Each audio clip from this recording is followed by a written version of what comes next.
Next guest coming up right away, Mr. John Caudwell, philanthropist and founder of Phones for You, and a gentleman who's got his finger on the pulse of what's going on in this country in so many different ways. John, thank you very much for joining me. My pleasure, Mike. Yeah, thanks very much indeed. John, tell me first of all, please, your reaction to the announcement at 4 o'clock yesterday from Boris Johnson closing down large areas of the country, taking away the familial aspect of Christmas for millions. Well, I guess in total I could talk about that for about an hour because it's a complicated subject. But I am devastated about this for everybody in the UK, for all those people that have lost loved ones, for all those businesses that are struggling and suffering and being put out of business, for all those jobs that are disappearing, and for all those that are suffering emotional hardships. I think given the information that we had yesterday, the government probably had no choice. Now, the reason I say that is because if you look at the region, the southeastern London, 16 million people have apparently caused a spike of around about an extra 20,000 cases. Yeah.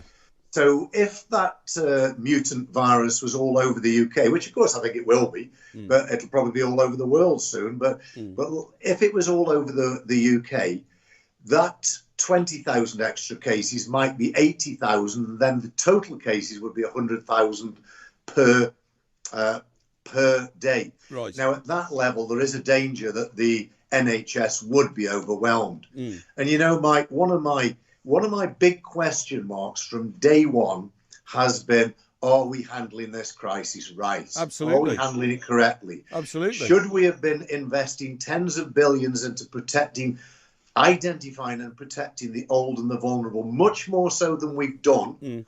And one of my ideas even was that we had campsites of carers that worked in total isolation from the rest of the world, and we paid them double money for giving up their lives to look after the old and vulnerable. Right. Whether that's a stupid idea or not, I don't know. This is what you do when you have put a think tank together. It sounds like an idea that nobody's considered so far, so I wouldn't say it's a stupid idea, John. I'd say any new ideas must be very welcome.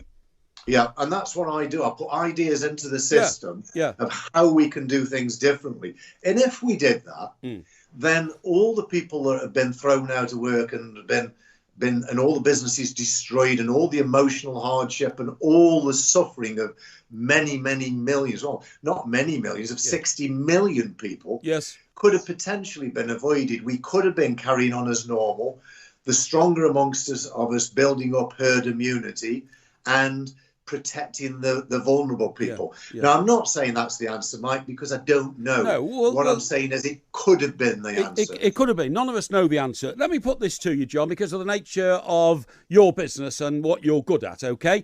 I say now that because we're in a terrible position, I agree with you, we didn't handle it properly, but we got to the point yesterday where it would have been mad to allow people to start driving around the country from Tier 4 to Tier 2. So we got there because of incompetence, but we are where we are. Now, we've got to put all our eggs in one basket now called the vaccine. The vaccine's got to be administered as quickly as possible.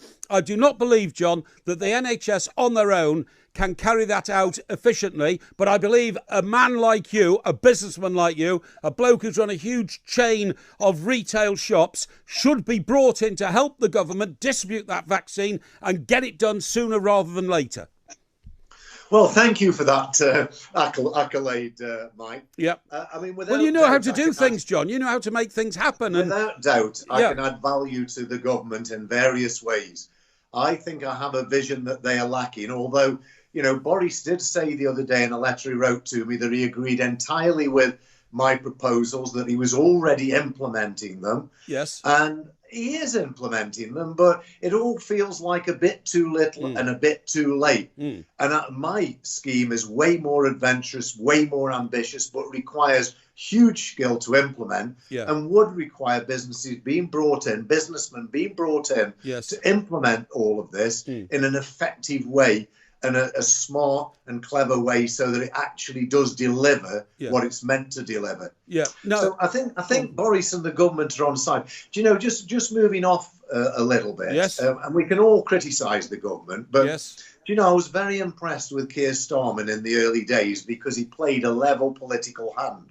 But I watched him today condemning the government. Yes. And I just thought, oh my God, another politician playing politics. Well, he's Keir abstain, isn't he? I mean, how can you have any faith in a man who said, well, I can't make my mind up on it? I mean, I'll tell you to the extent to which his reputation's been damaged. Gary Neville, the footballer, Manchester United footballer, now commentator, actually tweeted out and said, when you could have moved and helped improve the situation, you did nothing.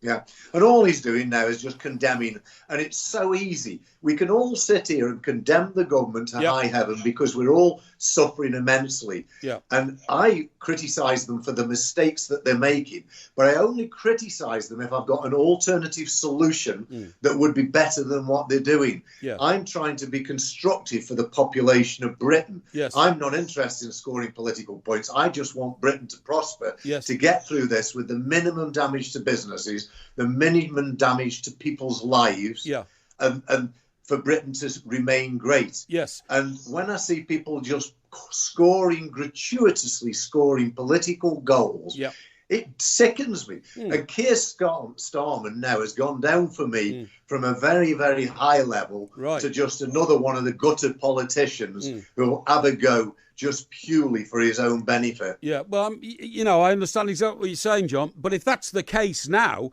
that means that basically you're putting all your faith in the government as they are, led by Boris Johnson, Matt Hancock, the Health Secretary. They seem to be stumbling from one crisis to another, doing a U-turn here, U-turn there. If we don't have an effective opposition, there's nobody to pull them in line. So it's a free-for-all now.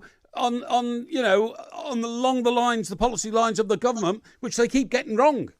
Yeah, well, I'm trying to do my bit, but Mike, coming back to that point, the government have had the most almighty horrendous challenges. We know that. Yes, that's true. I do think it could have been handled differently from the beginning, but if I was Prime Minister, would I have handled it my way and protected all the aged and vulnerable and let the rest go to work? Yeah. I don't know. It would have been a brave move when every other government around the world are not doing that. Sure. But we can all condemn the Prime Minister. But when he made the decision to deliver Christmas, it was a brave decision. Yeah. I do think it was potentially the right decision at the time, yes, because they were getting COVID under control. Yeah. But what we've seen the last 3 or 4 days, and it's said to be just in the southeast and London. Yes. But that spike in that southeast and London has caused a 20,000 increase in cases. I know. So I think given that brand new evidence, he had no option but a U-turn. Yeah. No. And I don't criticise for that because